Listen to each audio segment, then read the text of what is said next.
बलूचिस्तान से लेकर KPK तक और हमारे सफ़र के बिल्कुल अख्तिताम तक जितने भी रीजन से हम गुजरे हर तरह के लोगों से हमारा सामना रहा। लेकिन हमारी खुशकिस्मती अच्छी रही कि सफ़र के दौरान ज़्यादातर अच्छे लोगों से हमारी मुलाकात हुई और हमारे इस सफ़र का मकसद भी ये था कि पाकिस्तान का पॉजिटिव चेहरा दुनिया के सामने दिखाएं, अपने कल्चर को, अपने मुख्तलिफ इलाके की तर्ज ज़िंदगी, वहाँ के लोगों को, उनका रवैया और ये सारा कुछ तकरीबन अपने YouTube चैनल पे 232 एपिसोड्स हमने अपलोड किए इस सफ़र के हवाले से।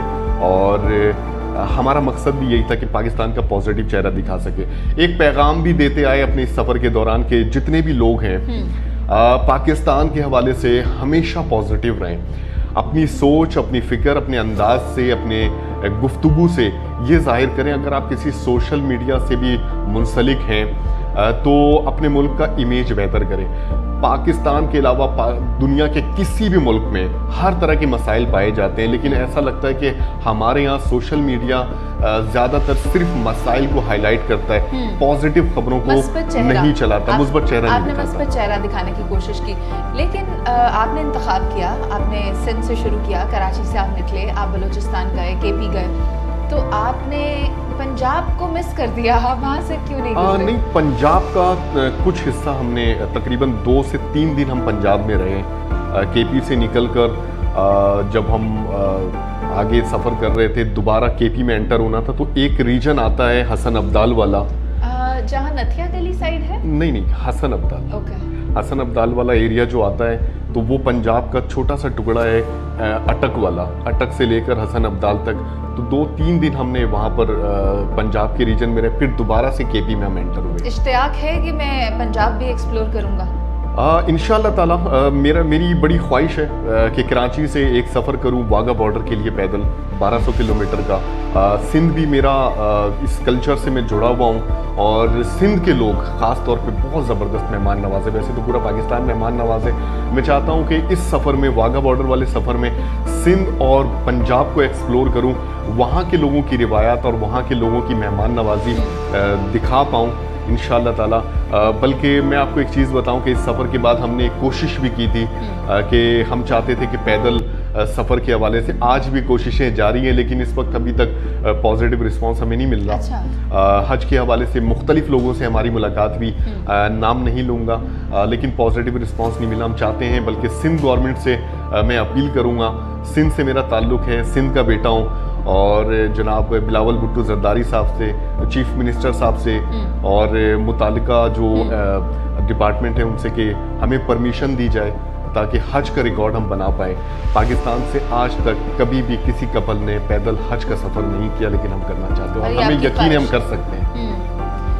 अगर इसकी वर्किंग के बारे में मैं जानना चाहूँ आपसे, तो आपने क्या तैयारी की है कि अगर आपको इसकी इजाज़त मिलती है तो फिर आप किस तरह जाएंगे, कितने दिन का सफ़र है और कब पहुँचेंगे? देखिए जी, 2500 किलोमीटर का जब सफ़र हमने ये तय किया था तो 5 महीने 10 दिन में लगे थे, लेकिन इस सफ़र में हमारा मंजिल तक पहुंचने का टाइम सेट नहीं था। हम बस सफ़र कर रहे थे और हम खैरियत के साथ पहुंचना चाहते थे। कहीं पे हमने ओवर स्टे भी किया, लेकिन हज के सफ़र की नौयत बिल्कुल मुख्तलिफ है। हज के अरकान से पहले आपको पहुंचना है, तो मैंने जो फिजिबिलिटी निकाली है, तकरीबन जो ये सफ़र है ईरान, इराक़ और फिर उसके बाद सऊदीया, 6200 किलोमीटर का फासला बनता है, जिससे आसानी के साथ 10 महीने में तय किया जा सकता। अगर इस वक्त हमें परमिशन के हवाले से, जून का महीना चल रहा है, मैक्सिमम जुलाई के एंड तक अगर हम निकल जाएं, अगर गवर्नमेंट हमें फैसिलिटेट कर दे, गवर्नमेंट के लिए कोई बड़ी बात नहीं है, अगर फैसिलिटेट कर दे तो इंशाअल्लाह ताला 2027 के हज के लिए इंशाअल्लाह ताला हम ये टारगेट भी पूरा कर सकते हैं। हम दुआगो हैं कि किसी न किसी असबाब के तहत अल्लाह ताला आपकी ख्वाहिश भी पूरी करें। अब वापस आती हूँ आपके सफ़र की तरफ जो आपने ये तय किया। मुझे बताएं चैलेंजेस क्या क्या दरपेश आए, कहाँ कहाँ पर और किस नौइयत के थे? इस सफ़र के दौरान सबसे जो मुश्किल मरहला था हमारे लिए, हमें पता था कि अपने घर से बहुत दूर होंगे, अनजान इलाकों में होंगे। अनजान तो नहीं, खैर पूरा पाकिस्तान हमारा ही है, हम सबका है। तो मुझे उस चीज़ के लिए भी थोड़े से खदशात थे कि जिन एरियाज से होकर हम गुजरेंगे, दूर दराज कहीं पर आबादी नहीं होगी, तो कैंपिंग का भी सामान वगैरह हमने कैरी किया हुआ था। और रिहाइश का मसला रहा, बहुत सी जगहों पर हमने सफ़र के दौरान कैंपिंग भी की। फिर उसके बाद खाने पीने के हवाले से, क्योंकि खाने पीने की बात की जाए तो कराची का जो खाना है बिल्कुल मुख्तलिफ है। मुख्तलिफ से क्या मुराद? अच्छा, बहुत अच्छा। अच्छा, ये कहे ना बहुत अच्छा है। मुख्तलिफ मतलब मैंने कहा पता नहीं क्या आपके जहन में है या देखने वाले क्या सोचेंगे। नहीं, कराची का खाना बिल्कुल डिफरेंट है दूसरे इलाकों के मुकाबले में। जैसे मिसाल के तौर पर अगर कराची की बिरयानी आपने यकीनन खाई होगी और पाकिस्तान के किसी भी कोने में बिरयानी आप खा ले तो कराची वाला जायका आपको नहीं मिलता। आप कराची वाले हैं, आप ये कहेंगे। और बताएं और क्या क्या अच्छा है कराची के पकवानों में? इसके अलावा मुख्तलिफ जो खाने वगैरह थे, मुझे पता था कि मुख्तलिफ रीजन से होकर गुजरेंगे तो वहाँ के खाने और फिर सिक्योरिटी का भी इशू। ना सबसे पहले कराची में क्या खाने में पसंद है? खाने में बेस्ट फूड ऑफ कराची? निहारी बहुत पसंद है, पाया बहुत पसंद है, बिरयानी बहुत पसंद है। ओके, सिंध की बेस्ट फूड? सिंधी बिरयानी। सिंध में भी बिरयानी। ओके, बलूचिस्तान में बेस्ट फूड? बलूचिस्तान में रोश मुझे बहुत पसंद है और लांदी मुझे बहुत पसंद है। और केपी में? केपी का चरगा बहुत पसंद है मुझे। और पंजाब में? पंजाब की साग बहुत पसंद है। अच्छा, वहाँ का साग पसंद है। तो ये आपने मुझे बता दिया हर जगह के खाने कौन से पसंद है। और अब आप क्या बता रहे थे आगे? चैलेंजेस की बात। चैलेंजेस की बात अगर की जाए तो इस सफ़र में पैरों में छाले भी पड़े, पैदल सफ़र होने की वजह से क्रैम्प्स पड़े, मसल्स पेन हुआ और मुख्तलिफ जगहों पर सबसे मुश्किल जो मरहला था, तकरीबन 20-22 जगहों पर हम पर ख़तरनाक अटैक हुए कुत्तों के, पहाड़ी कुत्तों के। तो हमारे हाथ में एक स्टिक होती थी और कुत्ते की नफ्सियात को थोड़ा सा मैं पढ़ के गया था कि कभी भी कुत्ता अगर आपके करीब आए, आप पर अटैक करे तो आपने भागना नहीं है। तो वो भी हमने डिफेंड किया अपने आप को, अल्हम्दुलिल्लाह इस तरह के कोई वाक़यात नहीं हुए। अच्छा, मुख्तलिफ सफ़र के दौरान मुख्तलिफ ऐसे लोगों से भी मुलाकात हुई जो हमारे सफ़र को लेकर कुछ अजीब सा तासुर दे रहे थे कि ये आप क्या कर रहे हो, ये तो फजूल काम है, आप अपना टाइम वेस्ट कर रहे हैं। वो शायद हमारे सफ़र की नौयत को नहीं समझ पाए, लेकिन सफ़र के दौरान जिन लोगों से हमारी मुलाकात हुई उन्होंने सफ़र को समझा भी, बड़ी मोहब्बत मिली, बहुत सारे मैसेजेस आते थे, बहुत सारी कॉलें आई सफ़र के दौरान भी, बड़ी लोगों ने दुआएं दी और अप्रिशिएट किया।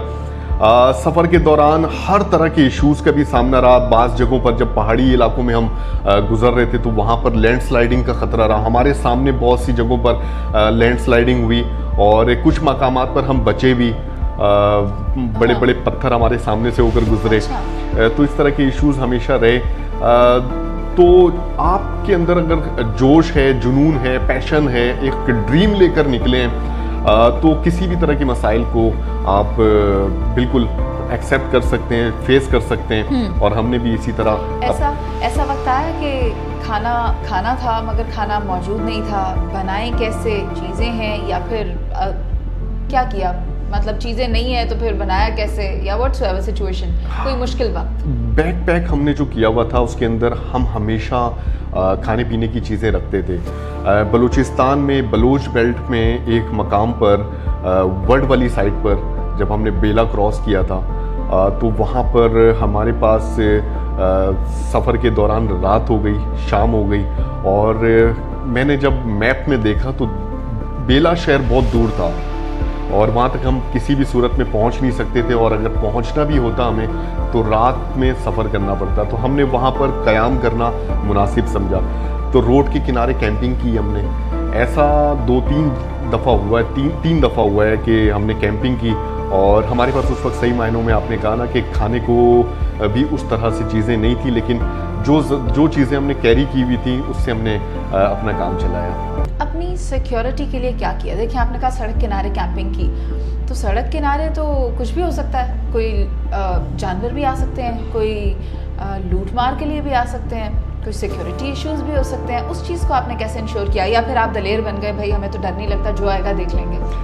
नहीं, ऐसा नहीं है। 331 मकामात पर जब हमने सफ़र किया तो मुख्तलिफ चेक पोस्टों पे आर्मी के और मुख्तलिफ थानों में हमने एंट्री करवाई अपनी सिक्योरिटी की अगर बात की जाए तो, ताकि हमारी मौजूदगी का उन्हें पता हो कि हम इस एरिया से होकर गुजर रहे हैं। जब हमने कैंपिंग की तो कैंपिंग का एक्सपीरियंस हमें इतना अच्छा नहीं था। मुझे सही मायनों में जहाँ पर हमने कैंपिंग की